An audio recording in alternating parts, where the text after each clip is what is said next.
안녕하세요. 개인 투자자분들의 멘토 프로페서 킹입니다.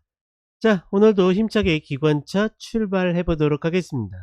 자, 오늘 할 이야기는 조금 대중없게 느껴질 수도 있어요. 왜냐면 기술적 분석이라는 거를 제대로 접하지 않은 분들은 꺾였다라는 의미를 어떤 정의하는 데 좀 어려움을 겪을 수 있기 때문에, 다만 이제 첫날 이야기 드렸던 어떤 120평도 이탈했을 때 꺾였다라고 표현을 할 수 있고, 어제 같은 경우에도 뭐 상단이 다시 깨진다라든지 혹은 하단이 깨질 때도 꺾였다라고 표현을 합니다. 그런데 대체적으로 개인 투자자분들도 꼭 이 기술적 분석이라는 거를 공부하지 않아도 대충 보면 차트가 어떻게 됩니까? 아니, 예를 들어서 우리가 꼭 차트를 열심히 공부하지 않아도 이 흐름이 꺾였다라는 것은 누구든지 알 수 있잖아요. 올라가다가 이렇게 내려가면 꺾인 거 아닙니까? 그쵸? 우리가 등산할 때, 예, 올라갈 때 오르다 내리다, 이것들은 누구나 알 수 있기 때문에 냉정하게는 누구든지 꺾였다라는 사실을 인지할 수는 있습니다. 근데 문제는 뭐냐고 그러면 그것들을 인정하지 않는 경우들이 발생할 때, 그쵸?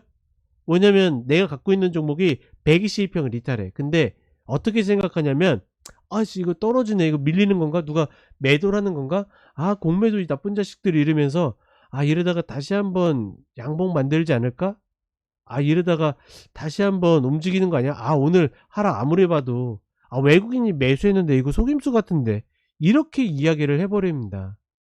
그렇다 보니까 어떻게, 자꾸 내가 보고 싶은 대로 해석을 해버리고 막 검색해요.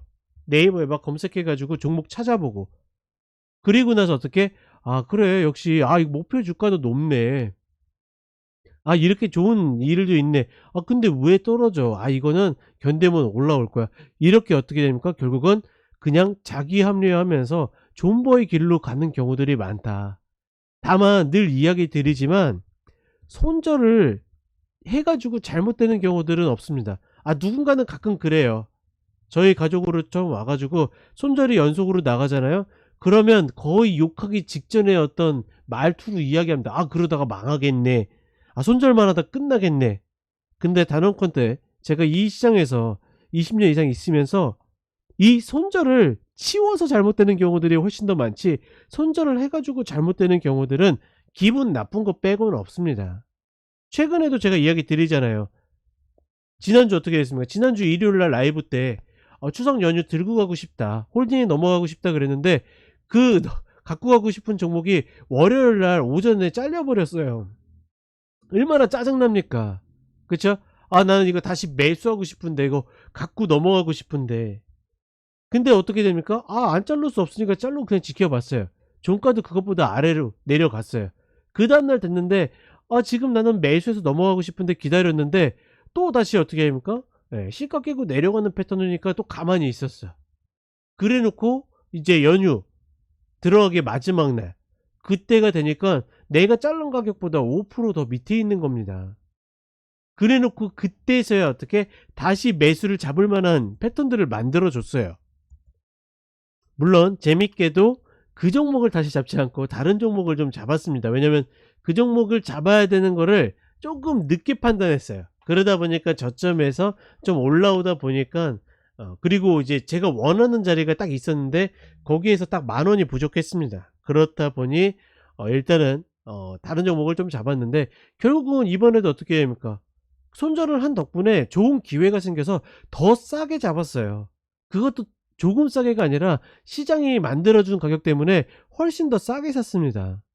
그러니 현금을 가졌다라는 것은, 그러니까 손절을 했다라는 것은 내 수익을 확정했다라는 그 두려움보다 현금을 확보함으로써 더 좋은 기회를 잡았다라고 생각해야 돼요. 근데 이거는 결국은 어디에서 오느냐? 경험에서 옵니다. 손절을 자꾸 해버릇하게 되면 어떻게 된다? '아 이게 나중에 더 좋은 기회를 주는구나.' 라고 인지를 하거든요.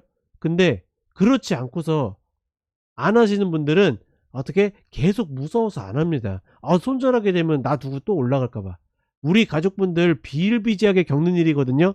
그럼에도 불구하고 어떻게 이제는 철저하게 손절하면 손절 그냥 따라갑니다. 왜? 그게 어떤 결과를 낳는지 이제는 알고 있기 때문에. 그러니 그냥 컷하는 게 아니라 어떻게 확률 높은 컷을 찾기 위해서 기술적 분석이라는 거를 공부하는 거죠.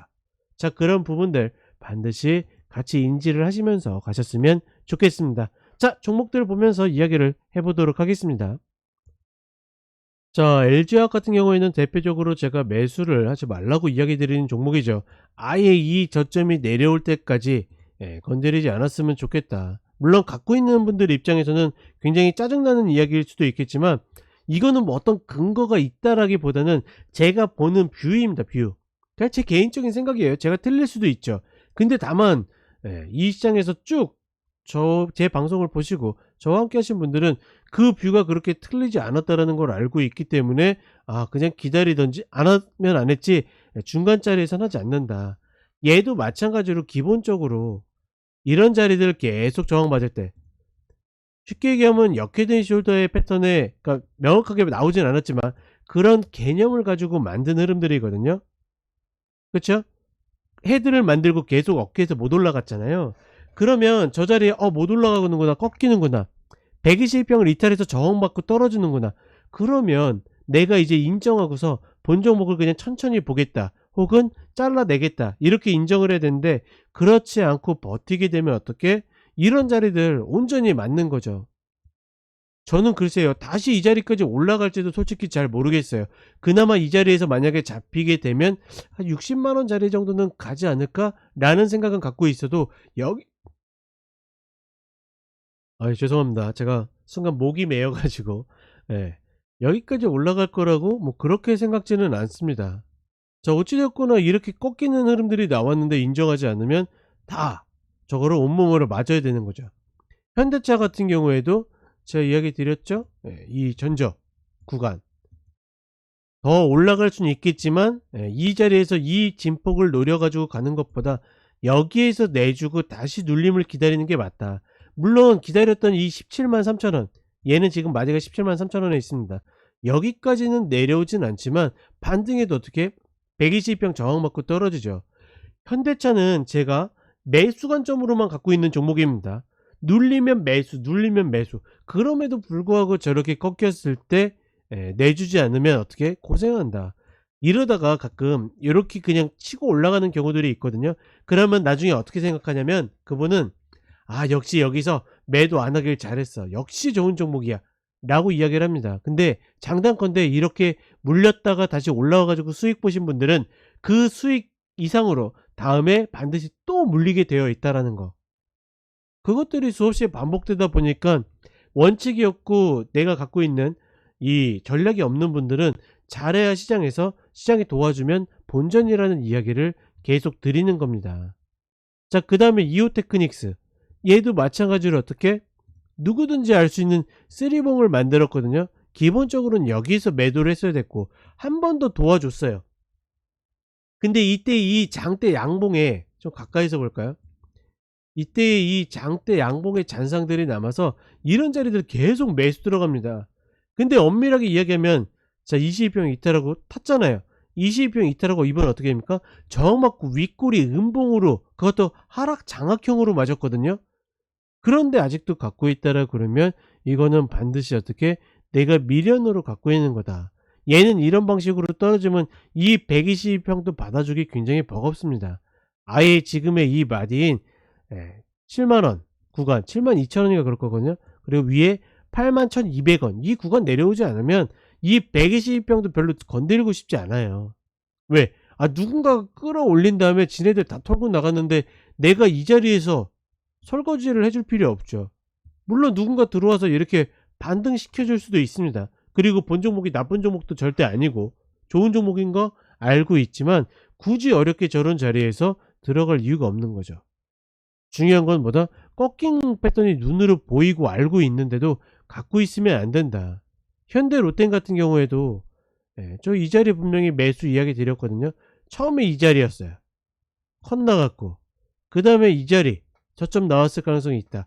그리고서 이 자리 마디 33,500원에 있는데 요 자리 노렸는데 결국은 못 올라갔거든요. 그러면 이때 컷이, 제가 주말 방송에서도 이야기 드렸던 것 같은데, 그 라이브 때 2만 때 27,900원 27,200원 굿할 것으로 28,000원 초반 정도는 잡아봐도 된다. 잡았는데 컷 나갔잖아요. 그쵸? 그러면 그냥 내주는 거죠.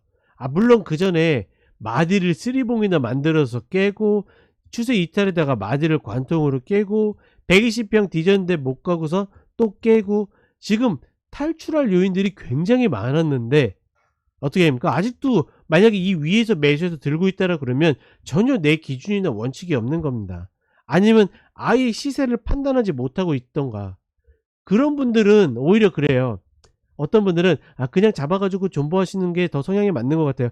그 이야기가 틀린 건 아니지만 그렇게 할 거면 적어도 25,000원, 26,000원 아래에서 매수해야 되지 않겠습니까?